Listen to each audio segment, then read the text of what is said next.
I love dungeons. I love solving the puzzles, fighting the bosses, finding the treasures and power-ups.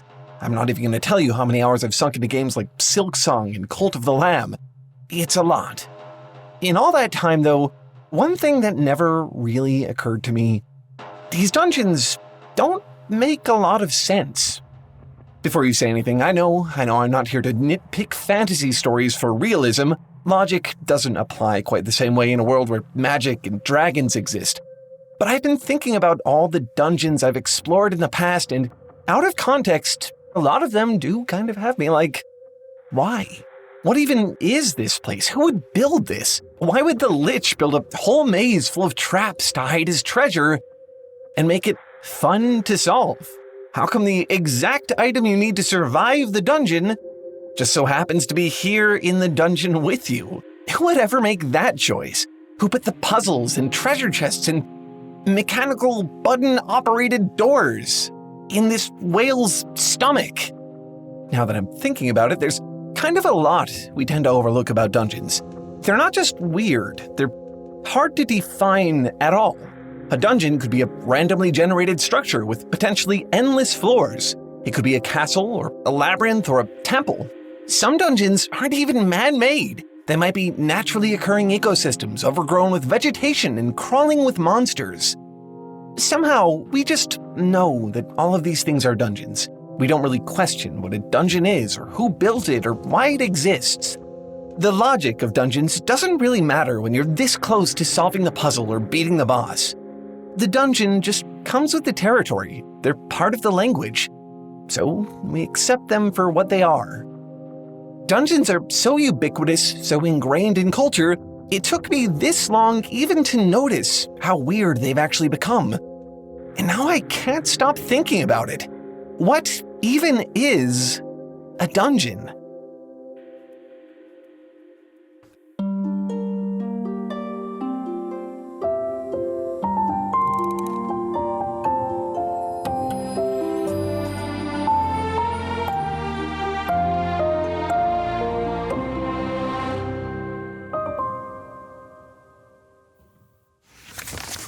Maybe I'm a bit biased here, but one of my favorite pieces of literary fan art ever was actually done by our very own illustrator here at Foundry, Owen Norton. Look at this thing. This is how we at Foundry imagine the infamous King in Yellow to look. You might notice that it's a little different from a lot of interpretations. The gilded antlers, the elegant porcelain mask, the crowd of tortured skeletons hidden in the darkness of his robe.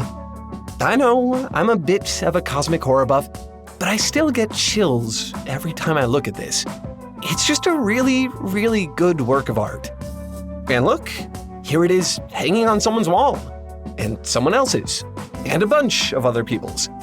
If you really like this piece, or if you just really love the King in Yellow, or if you just want to support Foundry and everything we do, you can buy your own print right now. It's available in our store for just $20. I promise you, what I'm showing you in this video doesn't do it justice at all. There's so much detail you won't even notice until it's right in front of you. There's even a little tailoid hidden somewhere in there that you can only find in the physical print, just for fun. I can't promise that you won't go mad looking at it. That's just a risk you'll have to take. To get yours, just visit thetailfoundry.com/store or click the link in the description. A big thanks to everyone who buys one. I love this piece, and I hope you will too.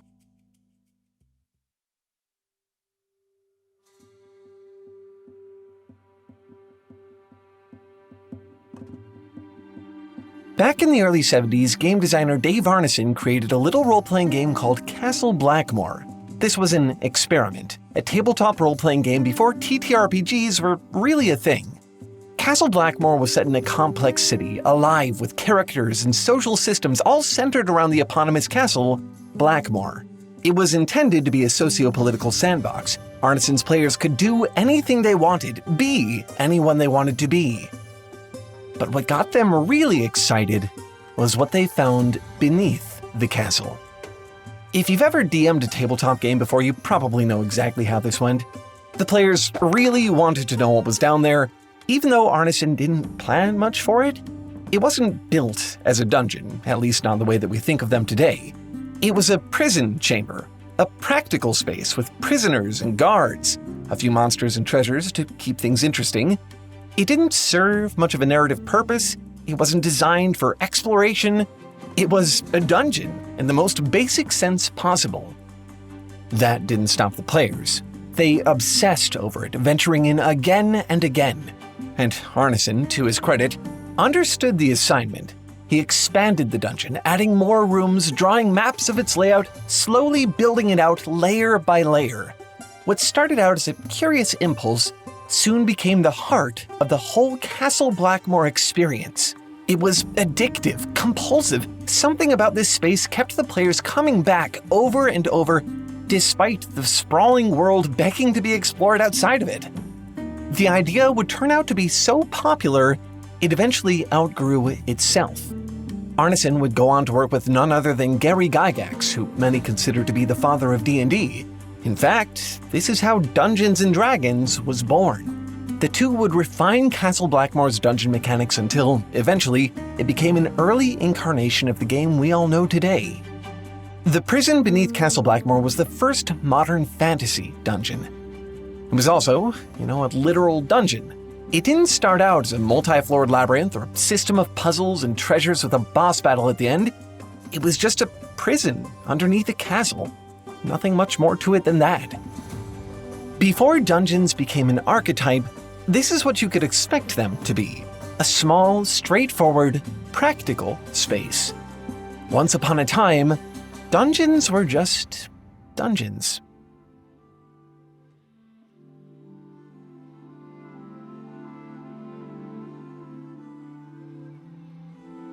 It's easy to recognize Castle Blackmore as a fantasy dungeon even without all the modern bells and whistles. Honestly, that might make it even easier to identify.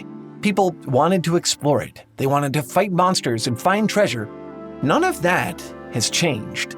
But what I want to know is this. How would our dungeons look to someone back then? Could Dave Arneson from 1970 see a modern Zelda dungeon and identify it as a dungeon?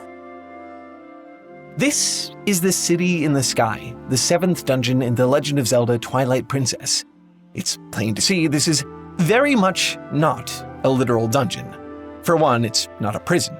It's a city, or something like it, built with advanced technology. It's also, notably, not underground. This dungeon sits high in the sky. You can only get there by being launched out of a cannon to it. You don't descend into this dungeon, you climb your way to the top. This dungeon is divisive. That's actually somewhat of an understatement. I found a lot of opinions on this when I looked it up on Reddit. Depending on who you ask, it's either the best or the worst dungeon in the entire game. It's equally beloved and loathed. But the one argument I didn't see was whether or not it was a dungeon at all, whether it counts. That didn't even seem to cross their minds. Despite all its quirks, the City in the Sky is apparently a dungeon, and that's how they talk about it. If you want to get even further from the traditional idea of a dungeon, here's one you might have heard of: Dungeon Meshi. The mega dungeon that makes up the setting for most of the story looks a lot like a dungeon, but man, is there a lot to it. This is a whole world. It's an ecosystem of monsters, basilisks, mandrakes, living armor. The Zelda dungeons at least behave like dungeons. They're there for you to solve and conquer. I'd describe Dungeon Meshi's dungeon as almost indifferent to adventurers.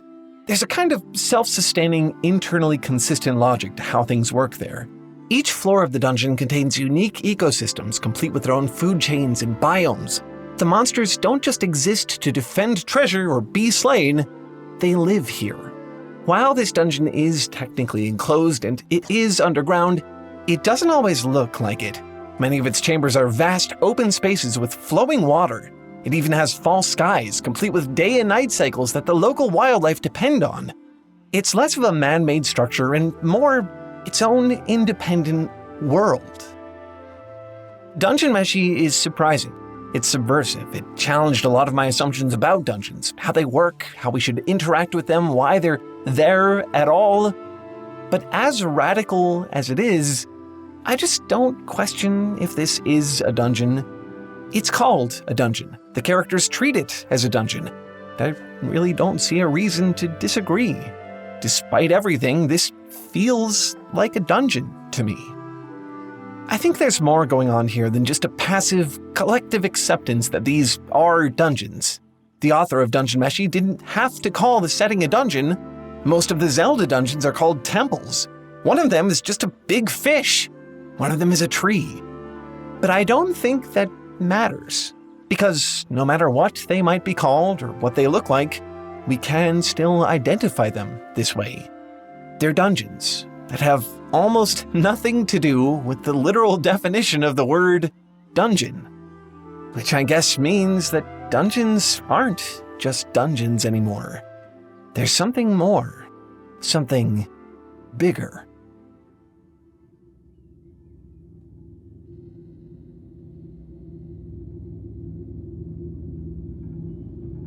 Let me introduce you to what must have been my single favorite game from 2024, Dungeons of Blood and Dream. A lot of the visuals in this game really speak for themselves. It comes from Cruelty Squad's neck of the woods, which, if you know, you know. The reason I'm telling you about this game here is not just because I love it, although I do. I'm telling you about it because it contains probably one of the most strangely self-aware dungeons I've ever seen. It's a dungeon that knows it's a dungeon. Kind of. The only way I can really describe it is as a postmodern dungeon, I guess. In the game, you play as a blood wizard trapped in the mind prison of a powerful being. There's no exit, but your captor tells you to struggle anyway, and then laughs at you. You enter the game with nothing but a vague objective: escape the dungeon. The mind prison is full of fantasy stuff. You collect coins, buy swords, wear magical rings. The enemies are all also mostly stock fantasy creatures. Goblins, slimes, floating skulls, liches. It is an overwhelmingly familiar game. And then you see a rainbow hole in the floor. You jump down into this? A pink underground expanse with camels that you can fly around on? Wait, the potions in this game smell like what? Blood and piss? Hello, what is that? Why are there so many cheeks in this game? Frog World? Excuse me, is that a place? How did I get here? Where are the frogs? Oh, and Kenneth. We don't talk about Kenneth. The game is a dungeon crawler. It follows a lot of the conventions. It's also deconstructive in a way that I can barely explain. Right from the starting menu, you know this is a game that isn't trying to convince you of anything. You're trapped in a dungeon because it's a dungeon crawler. You have to collect keys to open locks because of course you do. There are bosses at the end of each level because that's just how dungeons work. It's hard for me to say that there's a deeper meaning here. There's no direct symbolism that stands out to me. The game really doesn't give you much other than its paper-thin pretense from the start. I think the best word to describe this game is honest. It knows exactly what you'd want from a dungeon. It knows all the tropes, all the expectations, and reduces them to their most basic components. This is a game fully aware that dungeons are weird. It embraces that. And by laying everything bare, rendering it all as abstract as possible, it says a lot about the concept of dungeons as a whole. This dungeon doesn't feel like a physical space. It's more of a conceptual one. It calls its dungeon a mind prison, which, in retrospect, makes more sense than I think even the developer expected. This dungeon isn't a real thing that exists anywhere. It's an idea. There's no point in questioning its logic. It's total weirdness. It's entirely a product of the mind. The potions, the puzzles, the treasures, the monsters, none of these things make this a dungeon. They're more the skin that it wears. Does it really matter if the enemy you're fighting is a slime or a floating skull or a torso man? The game doesn't make any promises about what you'll find within its walls. The word dungeon here doesn't refer to a place. It's a promise of the kind of experience you'll have. Enemies, traps, treasures, challenges. This is a dungeon because it feels like one. Dungeons of Blood and Dream is kind of an extreme example, but I feel this way about a lot of modern dungeons. Metroidvania and Souls-like games tend to kind of happen in one big dungeon-shaped world, and they stop making sense very quickly if you try to view them outside of that context. The entire roguelite and roguelike genres are just big, deconstructed, infinitely expansive and repeatable dungeonscapes, something a lot more akin to an alternate reality than an actual place. Dungeon crawlers, they're games that you play for the dungeon. They're catered specifically to that experience, usually with no pretense of rationality behind the dungeon at all. In a way, the honesty of all these spaces makes the weirdness of dungeons make sense to me. They can be floating cities in the sky or living ecosystems or this, because a dungeon isn't a place. It's a feeling.